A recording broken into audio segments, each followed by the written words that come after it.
तो बच्चों, अब हम हमारा next concept video alpha particle trajectory start करते हैं। इस वीडियो में हम यह जानेंगे कि जो हीलियम न्यूक्लियस है वो गोल्ड एटम के न्यूक्लियस के कितना नजदीक पहुंच सकता है। अल्फा पार्टिकल की ट्रैजेक्टरी इंपैक्ट पैरामीटर बी पर डिपेंड करती है और यह होता है गोल्ड न्यूक्लियस से अल्फा पार्टिकल के इनिशियल वेलोसिटी वेक्टर की परपेंडिकुलर डिस्टेंस के इक्वल, जो कि यहां पर बी से दिखाया गया है। थीटा यहां पर स्कैटरिंग एंगल है। अब बी की वैल्यू के बेसिस पर ट्रैजेक्टरी को ड्रॉ करते हैं।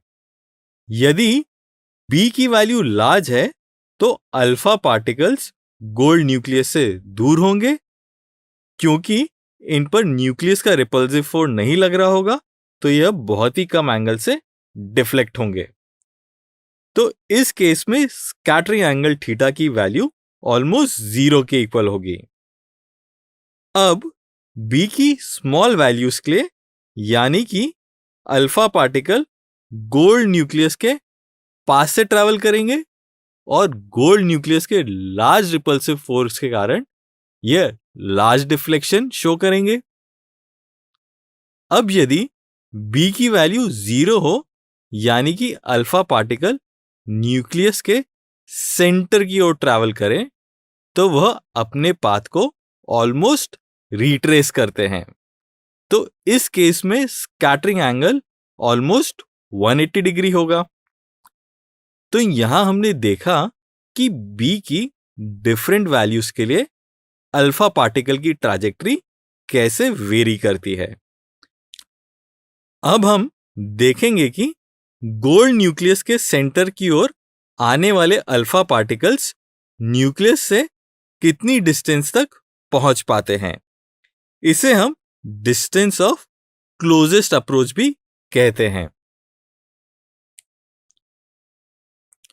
जब अल्फा पार्टिकल्स गोल्ड न्यूक्लियस के सेंटर की ओर ट्रैवल करते हैं तो इलेक्ट्रोस्टैटिक रिपल्सिव फोर्स एक्सपीरियंस करते हैं और पॉइंट पी पर इंस्टेंटली रेस्ट पर आ जाते हैं और फिर वह अपना पाथ रिट्रेस करते हैं।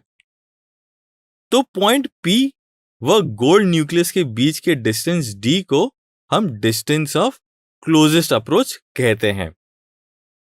पॉइंट पी पर अल्फा पार्टिकल्स की whole kinetic energy electrostatic potential energy में कन्वर्ट हो जाती है।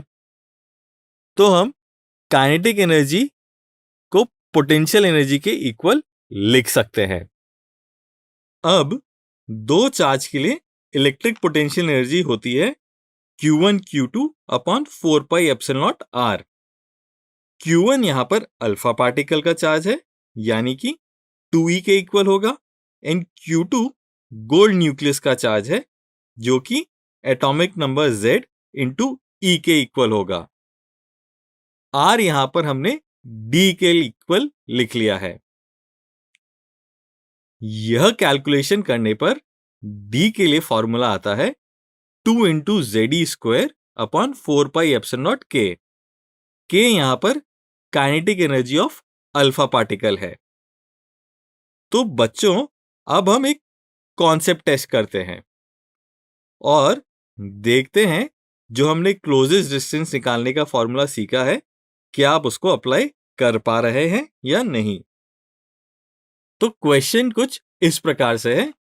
रदरफोर्ड के एक्सपेरिमेंट में एक अल्फा पार्टिकल को 5 मेगा इलेक्ट्रॉन वोल्ट की काइनेटिक एनर्जी से प्रोजेक्ट किया जाता है। तो हमें इस अल्फा पार्टिकल की closest distance of approach to the nucleus find out करना है। यह क्वेश्चन सॉल्व करने के लिए आपके पास 2 मिनट्स का टाइम है। आपसे थोड़ी देर पहले जो आपने फॉर्मूला सीखा था उसका उपयोग करके आप क्लोजेस्ट डिस्टेंस ऑफ अप्रोच को निकालिए। तो चलिए अब हम सॉल्यूशन देख लेते हैं। आई होप आप सभी ने सही आंसर निकाल लिया होगा। यहां पर न्यूक्लियस है गोल्ड एटम और उसका एटॉमिक नंबर होगा 79।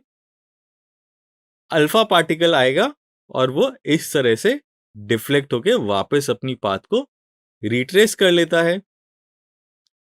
जो क्लोजेस्ट डिस्टेंस ऑफ अप्रोच है उसको हम डी कहेंगे।